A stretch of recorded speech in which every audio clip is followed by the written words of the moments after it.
ಅಸಹ್ಯ ರೀ. Two wheeler ಅಲ್ಲಿ ಪ್ರಯಾಣಿಕರು ಸೇವೆ ಕೊಡ್ತಿರಲ್ಲ, ಅಸಹ್ಯ ಅನ್ಸಲ್ವಾ? ನಾವೇ ಪ್ರಯಾಣಿಕರು ಸೋದಲ್ಲಿ ಬುಕ್ ಮಾಡಿಕೊಂಡು RTOಗೆ ಟ್ರಾಫಿಕ್ ಪೊಲೀಸ್ ಸ್ಟೇಷನ್ಗೆ ಕರ್ಕೊಂಡೋಗಿ ಗಾಡಿಗಳನ್ನ ಇಳಿಸಿ ದಂಡ ಹಾಕ್ಸೋದು, ಮತ್ತೆ ರೈಡರ್ಗಳು DLಗಳನ್ನ ಬ್ಲಾಕ್ ಲಿಸ್ಟ್ ಮಾಡಿಸೋದು, ಇಂಥದ್ದೇನಾದರೂ ಕಸ್ಟಮರ್ಸ್ ಹೋಗಲ್ಲಿ ಮಾಡ್ತೀವಿ. ಇಲ್ಲ ರ್ಯಾಪಿಡೋದವನು ಅಂದರೆ ಅವನಿಗೆ ಎಗ್ಗು ಸಿಗ್ಗು ಇಲ್ಲ, ದುರಾಂಕಾರ ಅನ್ನೋದು ಅವನಿಗೆ ಮದ ಏರ್ಬಿಟ್ಟಿದೆ. ಯಾಕೆ ಅಂದರೆ ನೋಡಿ, ನಿಮಗೆ ಚೆನ್ನಾಗಿ ಗೊತ್ತಿದೆ, ನಮ್ಮ ಹೈಕೋರ್ಟು ನನ್ನ ತೀರ್ಪು ಸಂಪೂರ್ಣವಾಗಿ ತೀರ್ಪು ಕೊಡೋವರೆಗೂ ಕೂಡ ನೀವು ಯಾವುದೇ ಕಾರಣಕ್ಕೂ ಅಮಾಯಕ ಜನರನ್ನ ಬಳಸ್ಕೊಂಡು ನೀವು ವೈಟ್ ಬೋರ್ಡ್ಗಳಲ್ಲಿ ಪ್ರಯಾಣಿಕರ ಸೇವೆ ಕೊಡೋಕೆ ಹೋಗಬೇಡಿ, ಟೂ ವೀಲರ್ಗಳನ್ನ ಬಳಸ್ಕೊಂಡು ಅಂತ ಅಷ್ಟು ಸ್ಪಷ್ಟವಾಗಿ ಹೇಳಿ ನೀವು ಸ್ಥಗಿತಗೊಳಿಸ್ಬೇಕು ಅನ್ನೋ ರೀತಿಯಲ್ಲಿ ಆ ಮೂರು ಸಂಸ್ಥೆಗಳಿಗೂ ಕೂಡ ವಾರ್ನಿಂಗ್ ಕೊಟ್ಟು ಸ್ಥಗಿತಗೊಳಿಸಿತ್ತು. ಈಗ ಮೊನ್ನೆ ನಡೆದಂಥ ಹಿಯರಿಂಗಲ್ಲಿ ಏನು ಹೇಳಿದೆ, ಸೆಪ್ಟೆಂಬರ್ 22ನೇ ತಾರೀಕುವರೆಗೂ ಕೂಡ ಸರ್ಕಾರಕ್ಕೆ ನೀವು ಇದ್ರ ಬಗ್ಗೆ ಏನಾದರೂ ನಿಯಮಾವಳಿಗಳನ್ನ ರೂಪುರೇಷೆಗಳನ್ನ ರೆಡಿ ಮಾಡ್ಕೊಡೋದಿದ್ರೆ ಹೇಳ್ಬಿಡಿ ಅನ್ನೋ ರೀತಿಲಿ ಹೇಳಿದೆ ಅಷ್ಟೇ ಹೊರತು, ನೀವು ಹಿಯರಿಂಗ್ ಡೇಟಿಗೆ ಬಂದಿರೋ ಅಂಥವರು ಡೇಟ್ ಮುಗಿಸ್ಕೊಂಡೋಗಿ ನಿಮ್ಮ ಆ್ಯಪ್ಗಳನ್ನ ಆನ್ ಮಾಡ್ಕೊಂಬಿಡಿ ಅಂತ ಏನಾದರೂ ಹೇಳಿದಾರ? ಖಂಡಿತ ಹೇಳಿಲ್ಲ. ಅದನ್ನು ಕೂಡ ಸ್ಪಷ್ಟೀಕರಣ ಕೊಟ್ಟಿದೆ. ಇವರು ನಮ್ಮ ಕಾನೂನನ್ನ, ಅದು ನಮ್ಮ ಕರ್ನಾಟಕದ ಕಾನೂನನ್ನ ಧಿಕ್ಕರಿಸ್ಕೊಂಡು ಈ ಆಂಧ್ರದಿಂದ ಬಂದಿರೋ ಈ ವ್ಯಕ್ತಿ ನಮ್ಮ ಕರ್ನಾಟಕದ ಜನತೆನ, ಪ್ರಯಾಣಿಕರಾಗಿರ್ಬೋದು ಮತ್ತು ಆ ರೈಡರ್ಗಳನ್ನೇ ಆಗಿರ್ಬೋದು, ಏನ್ರಿ ದುಡ್ಡಿಗೆ ಅವ್ನು ಯಾರೋ ಬಂಡವಾಳಗಳು ಹಾಕಿರ್ತಾರೆ ಅಂದ್ಬಿಟ್ಟು ಅವ್ರು ಹೊಟ್ಟೆಪಾಡು ತುಂಬಿಸೋದಕ್ಕೆ ವೈಟ್ ಬೋರ್ಡ್ ಟೂ ವೀಲರಲ್ಲಿ ನೀವು ಆ್ಯಪಲ್ಲಿ ಗಾಡಿನ ಓಡಿಸ್ಕೊಳ್ಳಿ, ಪ್ಯಾಸೆಂಜರ್ನ ಪಿಕಪ್ ಮಾಡ್ಕೊಳ್ಳಿ ಅನ್ನೋ ರೀತಿಯಲ್ಲಿ ಬಿಡ್ತಾನೆ ಅಂದರೆ, ಆ ವೈಟ್ ಬೋರ್ಡ್ ಟೂ ವೀಲರಲ್ಲಿ ಆ ರೈಡರ್ಗೆ ಏನೋ ಹೆಚ್ಚು ಕಡಿಮೆ ಆಯಿತು ಅಂದರೆ, ಇಲ್ಲ ಪ್ರಯಾಣಿಕರಿಗೆ ಏನಾದರೂ ಹೆಚ್ಚು ಕಡಿಮೆ ಆಯಿತು ಅಂದರೆ ಇನ್ಶೂರೆನ್ಸ್ ಹೆಂಗ್ರಿ ಕ್ಲೈಮ್ ಆಗ್ತದೆ? ಕ್ಲೈಮ್ ಹೆಂಗಾಗ್ತದೆ? ನಾವು ಇದ್ರ ಬಗ್ಗೆ ಎಲ್ಲ ತಿಳಿಸ್ಕೊಟ್ರೆ, ಅಲ್ಲ ಸರ್ ಏನು ಟೂ ವೀಲರಲ್ಲೇನೋ ಆಗ್ಬಿಡೋದು, ಯಾಕೆ ಆಟೋದಲ್ಲಿ ಆಗಲ್ವಾ, ಕಾರಲ್ಲಿ ಆಗಲ್ವಾ ಅಂತಾರೆ. ಈ ದಡ್ರಿಗೆ ಏನು ಹೇಳಬೇಕು ಅಂತ ಗೊತ್ತಾಗ್ತಾ ಇಲ್ಲ.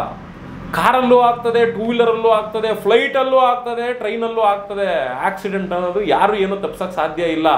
ಆದರೆ ನಮ್ಗಳಿಗೆ ಪ್ರಯಾಣಿಕರು ನೀನು ಸೇವೆ ಕೊಡಬೇಕು ಅಂದರೆ ನೀನು ಕಾಂಟ್ರಾಕ್ಟ್ ಕ್ಯಾರೇಜ್ ಪರ್ಮಿಟ್ ಹೊಂದಿರಬೇಕು ಅಂತ ಹೇಳ್ತದೆ. ಆ ರೀತಿಲಿ ಅಪಘಾತ ಹೊಂದಿದ್ರೂ ಕೂಡ ನಮ್ಮ ಒಂದು ವೆಹಿಕಲ್ನ ಇನ್ಶೂರೆನ್ಸ್ಗಳ ಮುಖಾಂತರ ಅವ್ರು ಎಷ್ಟೇ ಲಕ್ಷಾಂತರ ರೂಪಾಯಿ ಪರಿಹಾರ ಬೇಕು ಅಂತ RC ಮಾಲೀಕರುಗಳಿಗೆ ಕೇಸ್ ಹಾಕಿದ್ರೆ ಇನ್ಶೂರೆನ್ಸ್ ಕಂಪ್ನಿಯವರು ಕಟ್ಕೊಡ್ತಾರೆ. ಆದರೆ ಈ ಟೂ ವೀಲರ್ ಓಡಿಸುವಂಥ ರೈಡರ್ಗಳು ನಿಮ್ಮ ಗಾಡಿಗಳಲ್ಲಿ ಆಗಲ್ವಾ, ಟೂ ವೀಲರಲ್ಲೇನೋ ಆಗೋದು ಅಂತ ಕೇಳ್ತಾರೆ. ಎಂಥ ದಡ್ರಿದ್ದೀರಪ್ಪ ನೀವು! ಹೆಂಗೆ ನಿಮ್ಮ ಟೂ ವೀಲರು ನಿಮ್ಮ ಸ್ವಂತ ಬಳಕೆಗೆ ಇರೋವಂಥದ್ದು, ನಿಮ್ಗೇನಾದರೂ ನಿಮ್ಮ ರಕ್ತ ಸಂಬಂಧ ಅದರಲ್ಲೇನಾದರೂ ಇರೋವಂಥವ್ರಿಗಾದರೆ ಮಾತ್ರ ಅದು ಕ್ಲೈಮಿಂಗ್ ಆಗೋವಂಥದ್ದು. ಅದನ್ನು ಬಿಟ್ಬಿಟ್ಟು ನೀನು ಪ್ರಯಾಣಿಕರ ಸೇವೆಗೆ ಸಂಬಂಧನೇ ಇಲ್ಲದೆ ಇರೋವಂಥ ವ್ಯಕ್ತಿಗಳನ್ನ ನೀನು ಕರ್ಕೊಂಡು ತಿರುಗಾಡಿಕೊಂಡು ಅದನ್ನು ಟ್ಯಾಕ್ಸಿ ಮಾದರಿಯಲ್ಲಿ ಬಳಸ್ತಿದ್ಯಾ ಅನ್ನೋ ರೀತಿಲಿ ಆಯಿತು ಅಂದರೆ, ಅದರಲ್ಲ ಪ್ರಾಣ ಹಾನಿ ಆಯಿತು ಅಂದರೆ, ಕೈಕಾಲು ಮುರಿದೋಗಿ ಫ್ರ್ಯಾಕ್ಚರ್ಗಳಾಯಿತು ಅಂದರೆ ಅದು ಹೆಂಗೆ ನಿಮ್ಮ ಗಾಡಿಯಿಂದ ಇನ್ಶೂರೆನ್ಸ್ ಕೊಡೋಕ್ಕೆ ಬರುತ್ತೆ? ಇದನ್ನು ನಾವು ಸ್ಪಷ್ಟೀಕರಣ ಕೊಡ್ತಾ ಇದ್ರೆ, ನಿಮ್ಮ ಆಟೋದಲ್ಲಾಗಲ್ವಾ, ಕ್ಯಾಬಲ್ಲಾಗಲ್ವಾ, ಲಾರಿಲಾಗಲ್ವಾ, ಬಸ್ಸಲ್ಲಾಗಲ್ವಾ ಅಂತ ಹೇಳ್ತಿರಲ್ಲ, ಇವೆಲ್ಲ ಅವಿದ್ಯಾವಂತರುಗಳ. ನಮ್ಮ ಕಾನೂನು ಏನಕ್ಕೋಸ್ಕರ, ಹೈಕೋರ್ಟ್ ಏನಕ್ಕೋಸ್ಕರ ಇದನ್ನು ತಡೆ ಹಿಡಿದು ಸರ್ಕಾರಕ್ಕೆ ನಿಯಮಾವಳಿಗಳನ್ನ ಕೊಡಿ ಅಂತ ಏನಕ್ಕೆ ಕೇಳ್ತಾ ಇರೋದು ಹೈಕೋರ್ಟು? ನಿಮ್ಗಳಿಗೂ ಕೂಡ ಕಾಂಟ್ರಾಕ್ಟ್ ಕ್ಯಾರೇಜ್ ಪರ್ಮಿಟ್ ಅನ್ನೋ ವ್ಯವಸ್ಥೆನ ಮಾಡಿಕೊಡ್ಲಿ. ನೀವು ಸಹ ಸರ್ಕಾರಕ್ಕೆ ಟ್ಯಾಕ್ಸ್ ಕಟ್ಟೋ ಅಂಥ ರೀತಿಲಾಗಲಿ, ನೀವು ಸಹ FC ಮಾಡಿಸ್ಕೊಳ್ಳೋ ಅಂಥ ರೀತಿಲಾಗಲಿ, ನೀವು ಸಹ ಟೂ ವೀಲರ್ನ ಬಳಸ್ತೀರಿ ಅಂದರೆ ನಿಮಗೆ ಆದ ಒಂದು ಯೂನಿಫಾರ್ಮ್ ಕೊಡೋದಾಗಿರಲಿ, ಮತ್ತು ಅದಕ್ಕೆ ಪ್ರತ್ಯೇಕವಾದ ಹೆಲ್ಮೆಟ್ಗಳು ರೀ. ಅದು ಹೆಂಗ್ರಿ ಅಸಹ್ಯ ರೀ. ಟೂ ವೀಲರಲ್ಲಿ ಪ್ರಯಾಣಿಕರು ಸೇವೆ ಕೊಡ್ತಿರಲ್ಲ, ಅಸಹ್ಯ ಅನ್ಸಲ್ವಾ? ನಾನೇ ಖುದ್ದು ನೋಡಿದ್ದೀನಿ ರೀ. ಅವ್ನು ಯಾರೋ ಒಬ್ಬ ಪ್ರಯಾಣಿಕನ್ನ ಕರ್ಕೊಂಡು ಹೋಗ್ತಾನೆ, ಆ ರೈಡರು, ಅವನ ತಲೆ ಎಲ್ಲ ಏನೇನೋ ಇಲ್ಲಿ ಒಂಥರ ಅದೇನೋ ಅಂತಾರೆ, ಅದೇನೋ ಕಾಯಿಲೆ, ಸೋರಿಯಾಸಿಸೋ ಏನೋ ಇಲ್ಲೆಲ್ಲ ಆಗೈತೆ. ಆ ಹೆಲ್ಮೆಟನ್ನು ಹಾಕೊಂಡಿದ್ದಾನೆ. ಅವ್ನು ಯಾರೋ ಇನ್ನೊಬ್ಬ ಬರ್ತಾನೆ, ಸೇಮ್ ಹೆಲ್ಮೆಟ್ ಅವನು ಕೊಡ್ತಾನೆ. ಇವನಲ್ಲಿರೋ ಕಾಯಿಲೆ ಅವ್ನು ಗಂಟಲ್ವೇನ್ರಿ?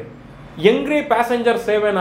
ಹೆಲ್ಮೆಟ್ಗಳು ಹೋಗ್ಲಿ, ಪ್ರತಿಯೊಬ್ಬ ರೈಡರು ಏನು ಪ್ಯಾಸೆಂಜರ್ಗಳನ್ನ ಪಿಕಪ್ ಮಾಡ್ತಾರೆ, ಬರೋ ಅಂಥ ಪ್ರತಿಯೊಬ್ಬ ಪ್ಯಾಸೆಂಜರ್ಗೂ ಕೂಡ ಸಪ್ರೇಟ್ ಹೆಲ್ಮೆಟ್ಗಳು ಕೊಟ್ಟರೆ ಪರವಾಗಿಲ್ಲಪ್ಪ ಅನ್ಬೋದು.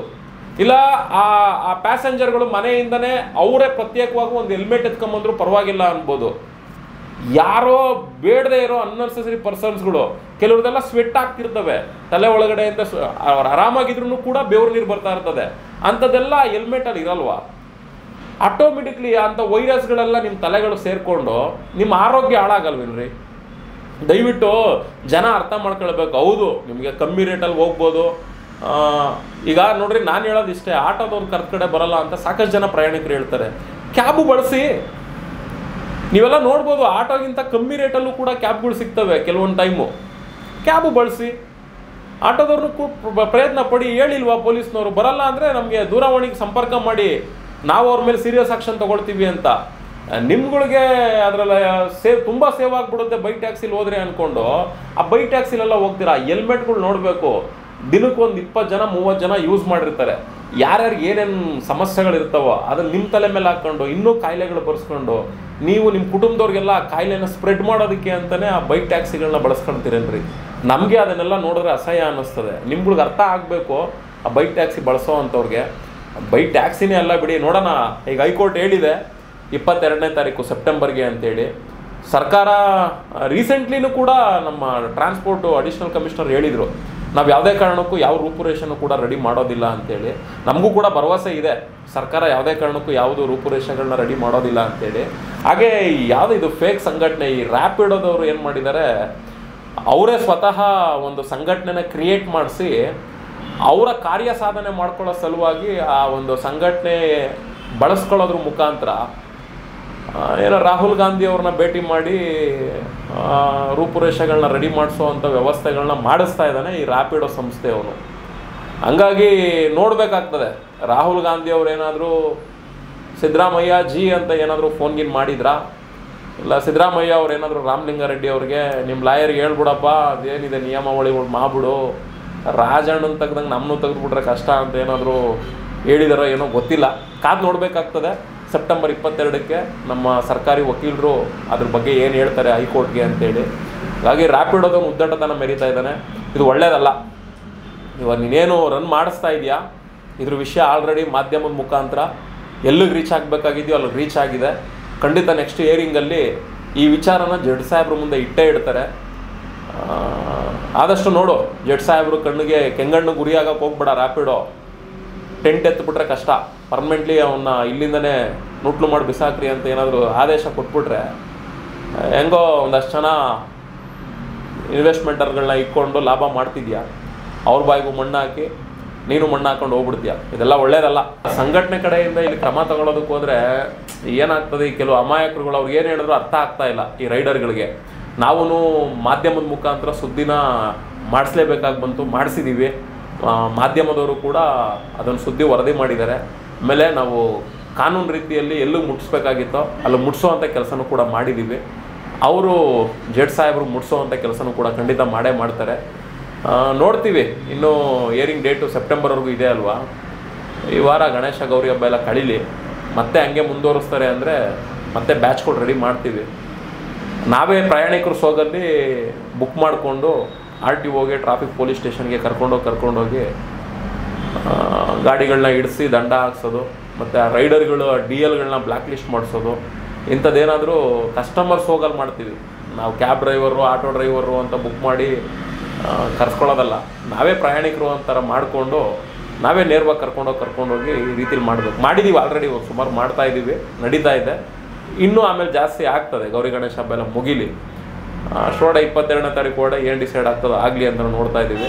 ಕೊಡಬಾರ್ದು, ಹೈಕೋರ್ಟು ಕೂಡ ಇದಕ್ಕೆ ಪರ್ಮಿಷನ್ ಕೊಡಬಾರ್ದು. ಕೊಟ್ಟರಂತೂ ರೋಗ ರುಜಿನಗಳನ್ನ ಹಬ್ಬರಿಸ್ಬಿಡ್ತಾರೆ ಈ ರೈಡರ್ಗಳು ಹೆಲ್ಮೆಟ್ಗಳ ಮುಖಾಂತರ. ಧನ್ಯವಾದ.